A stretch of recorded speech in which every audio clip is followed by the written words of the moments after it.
Bienvenue sur Vocomédia TV. Si vous aimez notre chaîne, n'oubliez pas de cliquer sur la cloche de notification et de vous abonner pour ne rien rater des dernières actualités.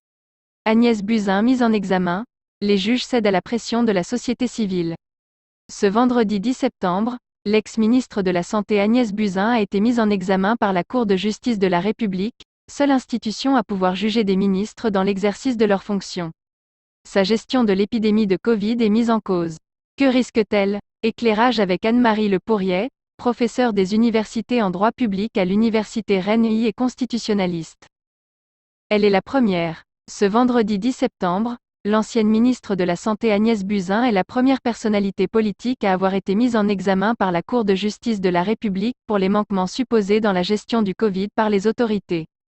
Depuis le printemps 2020, les plaintes contre des membres du gouvernement se sont multipliées. L'enquête est ouverte depuis plus d'un an pour mise en danger de la vie d'autrui et d'abstention de combattre un sinistre. Aujourd'hui, c'est une excellente opportunité pour moi de m'expliquer et de rétablir la vérité des faits. Je ne laisserai pas salir l'action du gouvernement, mon action en tant que ministre, alors que nous avons fait tant pour préparer notre pays à une crise sanitaire mondiale qui, je le rappelle, dure encore, a déclaré Agnès Buzyn avant d'entrer dans les locaux de la Cour, accompagnée de son avocat Éric Dezeuse. Pour rappel, le 24 janvier 2020, Agnès Buzyn, alors ministre de la Santé, avait déclaré « Les risques de propagation du coronavirus dans la population sont très faibles ». Une déclaration qu'elle contredira quelques semaines plus tard, alors qu'elle avait délaissé ses fonctions pour briguer la mairie de Paris, dans les colonnes du Monde « On aurait dû tout arrêter, c'était une mascarade ». Le 11 janvier, j'ai envoyé un message au président sur la situation. Pour y voir plus clair, Marianne s'est entretenue avec Anne-Marie Le Pourriet, professeure des universités en droit public à l'université Rennes et constitutionnaliste. Marianne, que reproche-t-on exactement à Agnès Buzyn? Anne-Marie Le Pourriet, rappelons que la Cour de justice de la République juge les ministres pour les crimes et délits commis dans l'exercice de leurs fonctions, mais se base sur le code pénal comme pour tous les citoyens. Agnès Buzyn est incriminée pour deux délits, d'une part la mise en danger de la vie d'autrui, article 223-1 du code pénal, et d'autre part pour l'abstention de combattre un sinistre, article 223-7 du code pénal. Pour le premier, elle encourt 1 an de prison et 15 000 € d'amende. Pour le second, 2 ans de prison et 30 000 € d'amende.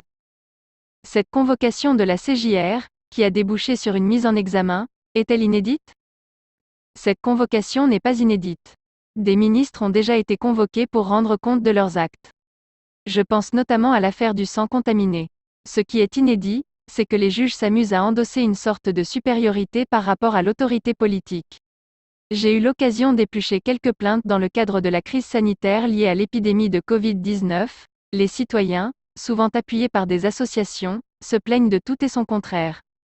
Ils pointent à la fois le laxisme du gouvernement puis la dictature sanitaire. Certains vont même jusqu'à déposer des plaintes pour génocide.